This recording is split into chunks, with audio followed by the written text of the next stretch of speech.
ETF index mutual funds నేర్చుకుని stock మార్కెట్లో రాణించాలనుకుంటున్నారా? వెంటనే ఈ నెంబర్కి కాల్ చేయండి. సెక్షన్ 22A ఇప్పుడు ప్రజల్లో ఉన్నటువంటి చాలా అపోహలు. ఈ సెక్షన్ 22A ఏంటి అసలు?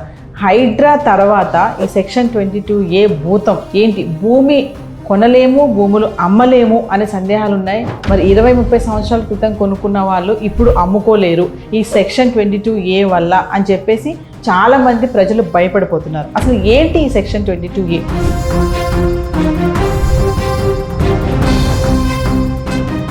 నమస్తే, welcome to Suman TV. Present మనతో పాటు ఉన్నారు retired sub register Konakanchi Rambabu గారు. చాలా మంది ప్రజలు భయపడిపోతున్నారు. అసలు ఏంటి ఈ సెక్షన్ 22A?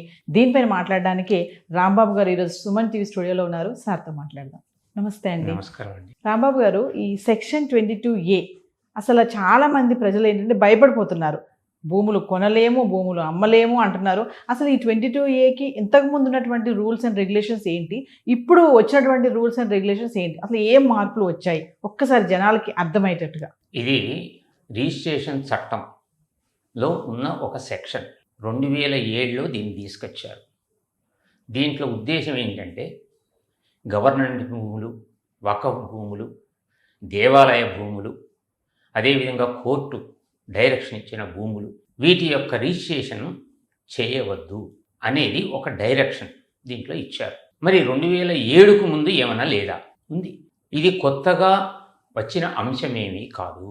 ఇదివరకు అసైన్మెంట్ చట్టం అని ఒకటి ఉండేది, అర్బన్ ల్యాండ్ సీలింగ్ చట్టం అని ఒకటి ఉండేది, వ్యవసాయ భూముల అగ్రికల్చర్ ల్యాండ్ సీలింగ్ చట్టం అని ఒకటి ఉండేది, ఏజెన్సీ యాక్ట్ 1/70 అని ఒకటి ఉండేది. వాటిల్లో స్పష్టంగా రిజిస్ట్రేషన్లు చేయవద్దు. అర్బన్ ల్యాండ్ సీలింగ్లు కానివ్వండి, అగ్రికల్చర్ ల్యాండ్స్ సీలింగ్లు కానివ్వండి, గవర్నమెంట్ భూములు కానివ్వండి, రిజిస్ట్రేషన్ చేయవద్దని ఆల్రెడీ ఆ చట్టాల్లో ఉన్నాయి.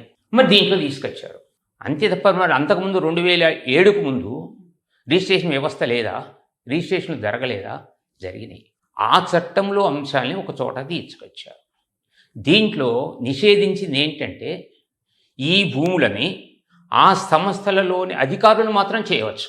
గవర్నమెంట్ భూమి ఒక డిపార్ట్మెంట్ ఉంది, ఆ డిపార్ట్మెంట్ అధికారి వచ్చి రిజిస్ట్రేషన్ దస్తావేజులు ప్రజెంట్ చేస్తే సబ్ రిజిస్ట్రార్ రిజిస్ట్రేషన్ చేయాల్సిందే. ఇది కూడా ఉంది.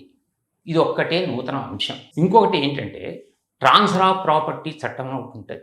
ఆ చట్టంలో ఆల్రెడీ 1882లోనే సెక్షన్ 7 అనే ఒక అంశం ఉన్నది. దాని కింద ఎవరి భూమిని వాళ్ళు తప్ప వేరే వాళ్ళు ట్రాన్స్ఫర్ చేయలేరు. ఇప్పుడు దీంట్లో చెప్పేది కూడా ఏంటి? గవర్నమెంట్ భూమిని గవర్నమెంట్ అధికారులు వచ్చి రిజిస్ట్రేషన్ చేస్తే చేయండి, వేరే వాళ్ళు వస్తే చేయకూడదు. ఇది సహజ సూత్రమే. ఇప్పుడు మీ దగ్గర ఒక సెల్ ఫోన్ ఉంది, ఈ సెల్ ఫోన్ లేకుండా మీరు నాకు మీ సెల్ ఫోన్ ఇవ్వగలుగుతారా? లేదు. నాకు హక్కు లేకుండా మీకు ఇవ్వలేదు నేను. ఇది కొత్త అంశమేమీ కాదు. అందుకనే కోర్టుల దగ్గరికి పోయినా కూడా ఇది కరెక్టే అంటుంది. హైకోర్టు కూడా ఇది కరెక్టే అని చెప్పింది. మరి సమస్య ఎక్కడుంది? ఇక్కడ మనం లాజిక్ని పట్టుకోవాలి. సమస్య అమలు ప్రక్రియలో ఉంది. అమలు ఎట్లా చేస్తారు? దీన్ని రూల్స్, ఎగ్జిక్యూటివ్ ఇన్స్ట్రక్షన్స్ ద్వారా చేస్తారు. మరి రూల్స్ ఏం చెప్తున్నాయి? కలెక్టర్ గారు ఉండాలి, కలెక్టర్ గారు ఇగో ఇది లిస్టు అని సబ్ రిజిస్ట్రార్ పంపిస్తారు. ఒక భూమిలో ఒక అధికారులు పంపిస్తారు, వాళ్ళు నోటిఫై చేస్తారు. వాళ్ళు నోటిఫై కూడా చేయరు, వాళ్ళ లిస్టు సబ్ రిజిస్ట్రార్ పంపిస్తారు, ఇవి చేయకూడదు అంటారు. దీంట్లో ఏమైనా మార్పులు కావాలంటే వాళ్ళు చేస్తారు, డెలిషన్ చేయమంటే చేస్తారు, ఆ తర్వాత రద్దు చేయమంటే దస్తావేజు రద్దు చేసే అధికారం ఉంది. ఇక్కడ నష్టం ప్రజలకి జరుగుతుంది. దీన్ని రూల్స్ అంటారు. రూల్స్ 238 నుంచి 243 వరకు ఈ చట్టం కింద కొన్ని నిబంధనలు పూరించారు, నిబంధనలు తయారు చేశారు. ఈ నిబంధనలే ప్రజల్ని ఇబ్బందులు పెడుతున్నాయి. అంటే గవర్నమెంటు తన భూమిని మీరు ఎందుకండి ఈ చట్టం పెట్టారు, ఎందుకండి ఇది చేశారు అని సామాన్యుడు అడిగితే గవర్నమెంట్ దగ్గర ఏం సమాధానం వస్తుందంటే గవర్నమెంట్ భూములు రక్షించుకోవడానికి మేము రిజిస్ట్రేషన్ చేయవద్దని చెప్తున్నాం. కోర్టుల దగ్గరికి వెళ్ళినా కూడా కోర్టులు కూడా ఇది తప్పేముందని అంటున్నారు. ఎందుకంటే ట్రాన్స్ఫర్ ఆఫ్ చట్టంలో కూడా ఎవరి భూమిని వాళ్ళు ట్రాన్స్ఫర్ చేయాలి తప్ప వేరే వాళ్ళు వస్తే చేయకూడదు అని. అంటే ఇప్పుడు సామాన్యుడికి వచ్చే నష్టం ఏంటి అంటే మరి సామాన్యుడి భూముల్ని రక్షించేది ఎవరు? గవర్నమెంట్ భూముల్ని, గవర్నమెంట్ దగ్గర పోలీస్ యంత్రాంగం ఉంటుంది, అధికారులు ఉంటారు, సిబ్బంది ఉంటారు. తన భూముల్ని తను రక్షించుకోవటానికి నేను రిజిస్ట్రేషన్ చేయవద్ద నిబంధనను పెట్టాను.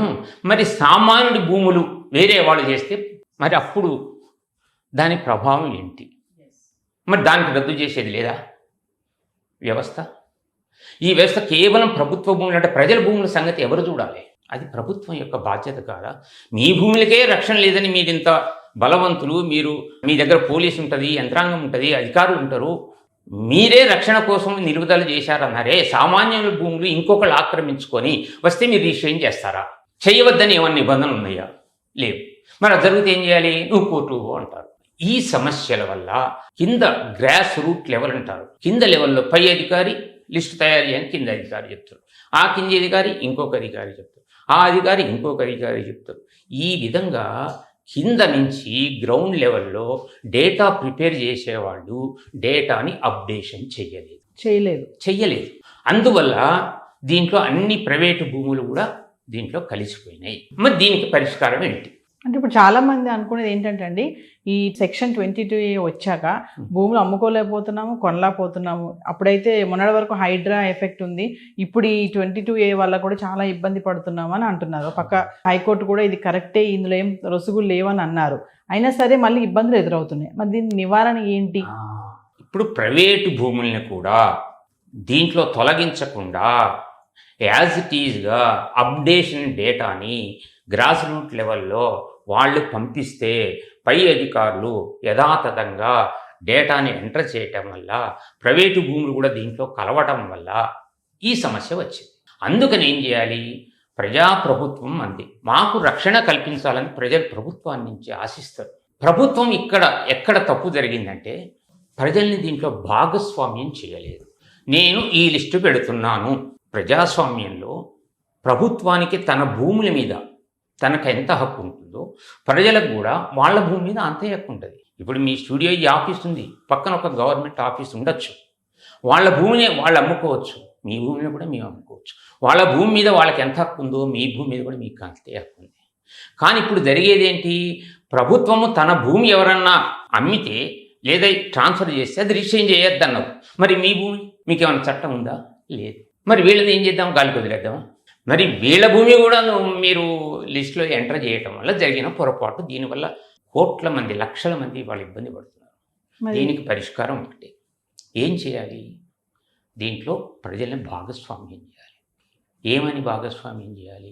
ముందు ఈ లిస్టుని పబ్లిక్ నోటీస్ ఇవ్వండి. ఇగో ఈ భూములని మేము, ఎందుకని ప్రభుత్వం కూడా ప్రజల వల్లే, వాళ్ళు కూడా ఒక ప్రాపర్టీ మీద హక్కుదారు, ప్రజలు కూడా ఒక హక్కుదారు. ప్రజలకి ఒక విధానము, ప్రభుత్వానికి ఒక విధానము ఉండటం అనేది చట్ట వ్యతిరేకము. విచక్షణ, equals should not be treated as unequals. ఒకే యజమానులకి, ప్రభుత్వము భూమికి యజమాని, ప్రైవేటు వ్యక్తి భూమికి యజమాని. ఈయన భూమి ఆక్రమించుకొని ఎవరైనా రిజిస్ట్రేషన్ చేయడానికి వెళ్తే ఆపమని ఎలాంటి నిబంధనలు లేవు, కానీ ప్రభుత్వ భూమిని ఆపమని నిబంధనలు ఉన్నాయి. మరి వీళ్ళకొక న్యాయం, వాళ్ళకొక న్యాయం ఉంటాం కరెక్టా? కాదు కదా.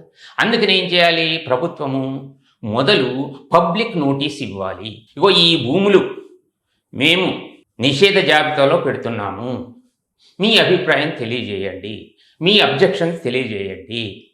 వాళ్ళ అబ్జెక్షన్ నుంచి కాల్ఫర్ చేస్తారు. ఆ తర్వాత ఆ అభ్యంతరాలు ఏమన్నా లేని వాటిని లిస్టులో పెడతారు. అయ్యా నా భూమి ఉందని చెప్తే వినేటువంటి ఒక యంత్రాంగం, ఒక ఇండిపెండెంట్. ఎందుకంటే ఆ భూమికి మీరు యజమాని, ప్రభుత్వం యజమాని, నేను యజమాని. తగాదా ఉంటే నీకు నాకు మధ్యలో ఉండాలా? అంతే కదా. నా భూమి మీరు ఆక్రమించుకున్నారో, మీ భూమి నా ఆక్రమించుకున్నారో అని. మరి ఇప్పుడు కావాల్సింది ఏంటి? ఒక థర్డ్ ఇండిపెండెంట్ బాడీ ఉండాలి.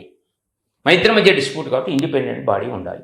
ఆ ఇండిపెండెంట్ బాడీ ప్రజల నుండి అభ్యంతరాలను స్వీకరించి, అభ్యంతరాలు ఇంకా ఏమన్నా ఉన్నట్లయితే ఒక అప్లేట్ అథారిటీని పెట్టి, ఆ తర్వాత ఫైనల్ నోటిఫికేషన్ ఇచ్చి, ఇవి గవర్నమెంట్ భూములు, లేకపోతే వీళ్ళు ఫలానా వాళ్ళకి చెందినవి, ఇవి రిజిస్ట్రేషన్ చేయవద్దు అంటే ప్రభుత్వాన్ని ప్రజలు పాలాభిషేకంతో వాళ్ళు సన్మానం చేస్తారు. ఈ ప్రక్రియ జరగలేదు. అందువల్లనే ఈ సమస్యలు వస్తున్నాయి. ఇప్పుడు ఇది మీ భూమి అని, ఇదే మీ సుమన్ టీవీ ఉంది, ఈ భూమిని మీద పక్కన గవర్నమెంట్ భూమి ఉంది, మీరే చెప్తారు పక్కనే ఉందండి గవర్నమెంట్ భూమి, దాన్ని నిషేధంలో పెట్టండి అని. ఇంకా యాక్యురేట్ ఇన్ఫర్మేషన్ వస్తుంది, పబ్లిక్ నుంచే ఇన్ఫర్మేషన్ వస్తుంది. వాళ్ళకి నోటీస్ ఇవ్వకుండా, వాళ్ళకి అవకాశం ఇవ్వకుండా చేయటం అనేది రాజ్యాంగ విరుద్ధము, న్యాయ సూత్రాలకు విరుద్ధము. ఎవరు వాళ్లకు నా సమస్యకి నేనే జడ్జిని కాదు, థర్డ్ పర్సన్ చెప్పాలి. ఒక ఇండిపెండెంట్ బాడీ ఉండాలి. ఇప్పుడు ముఖ్యమంత్రి గారు కానీ, మంత్రులు కానీ, ప్రభుత్వంలో ఉన్న వాళ్ళు ప్రజలకి సేవ చేయాలనే ప్రజల నుంచి నెగిటివ్ ఎట్టి పరిస్థితిలో కోరుకోరు. కానీ ప్రజల్లో అసంతృప్తి అనేది వాళ్ళ మీద ప్రభావం చూపిస్తాయి. అందుకని మొదటి దశలోనే గ్రాస్ రూట్ లెవెల్లో, ఫీల్డ్ లెవెల్లో జరిగే సమస్యలు ఉన్నతాధికారులకి మధ్య గ్యాపే ఈ సమస్యకు కారణం. అయితే ఫైనల్గా రాంబాబు గారు ఒక విషయం చెప్పండి. చాలా మంది ప్రజలు భయపడుతున్నారు, ఈ సెక్షన్ 20 మా ఫ్లాట్ కూడా ఇందులో ఉంది, మరి ఏంటి మా పరిస్థితి ఏంటి అని భయపడిపోతున్నటువంటి వాళ్ళకి మీరు ఫైనల్గా చెప్పేటటువంటి మాటలు ఏమైనా ఉన్నాయా? యజమానుల హక్కులు ఎటు పోవు. సుప్రీంకోర్టులు, హైకోర్టులు ఎన్నో ఉత్తర్వులు జారీ చేసినాయి. రిజిస్ట్రేషన్ జరిగినంత మాత్రాన హక్కులు మారవు. రెవెన్యూ రికార్డులలో మారినంత మాత్రాన హక్కులు మారవు. మన దగ్గర 2 లాస్ ఉంటాయన్నమాట, ప్రిజంప్టివ్ లా, కంక్లూజివ్ లా అని. అందుకనే ఇది కంక్లూజివ్ లా కాదు. రిజిస్ట్రేషన్ డిపార్ట్మెంట్ యొక్క ఆబ్జెక్టు రికార్డు చేసి, రికార్డింగ్ ది డాక్యుమెంట్, దాన్ని సేఫ్గా ఉంచటం, అవసరం వచ్చినప్పుడు సాక్ష్యాధారంగా దాన్ని పెట్టడం, అంతవరకే. కానీ హక్కులు నిర్ణయించి రిజిస్ట్రేషన్ చేసే విధానం మన ఇండియాలో ఇంకా రాలేదు. కానీ ఇంగ్లాండ్ వాళ్ళు 1960లోనే వాళ్ళ దేశంలో చట్టాన్ని మార్చుకొని, వాళ్ళు ప్రవేశపెట్టిన చట్టం మన దేశంలో అమల్లో ఉంది, మనం మార్చుకోలేదు, వాళ్ళు మాత్రం మార్చుకున్నారు. అక్కడ పౌరులకు ఉపయోగపడుతుంది. ఇక్కడ పౌరులకు ఉపయోగపడాలి అంటే దీనిని ఏమీ మార్చక్కల, అభ్యంతరాలు స్వీకరించండి. ఆ అభ్యంతరాలకి మీద ఒక అప్లేట్ అథారిటీని పెట్టండి. ఆ తర్వాత ఫైనల్ చేసి ఆ లిస్టుని, ఈ భూమిని రిజిస్ట్రేషన్ చెయ్యము అనేది కనుక చేస్తే ప్రజలు సంతోషంగా స్వీకరిస్తారు. ప్రజల భాగస్వామ్యంతో రూపొందించినటువంటి లిస్టుల వల్ల ఎలాంటి సమస్యలు రావు. ఇది పరిష్కారం. ఒక ఇండిపెండెంట్ అథారిటీని అపాయింట్ చేయడం, దానికి ఒక అప్లేట్ అథారిటీని అపాయింట్ చేయడం, దానికి రెవెన్యూ అధికారులు కాకుండా, రిజిస్ట్రేషన్ అధికారులు కాకుండా ఒక ఇండిపెండెంట్ అథారిటీని పెట్టండి. దానివల్ల సమస్యలు ఖచ్చితంగా పరిష్కారం అయితే సమస్యలు సంతోషంగా ప్రభుత్వాన్ని ప్రభుత్వ ఆదేశాలని స్వీకరిస్తారు. ఇది అన్యాయం జరగకుండా, ఎవరికి జరగకుండా ఉపయోగపడుతుంది. థ్యాంక్ యూ అండి. నమస్తే.